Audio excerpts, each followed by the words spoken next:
সমস্ত দর্শক অসংখ্য ধন্যবাদ। এই বৃষ্টিকে উপেক্ষা করে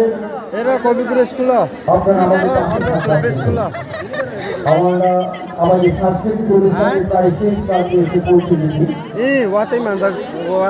আমাদের মধ্যে ট্রেডিশনাল রিয়াল ড্যান্স নিয়ে আসছে রবীন্দ্রনাথ স্মৃতি ভবনের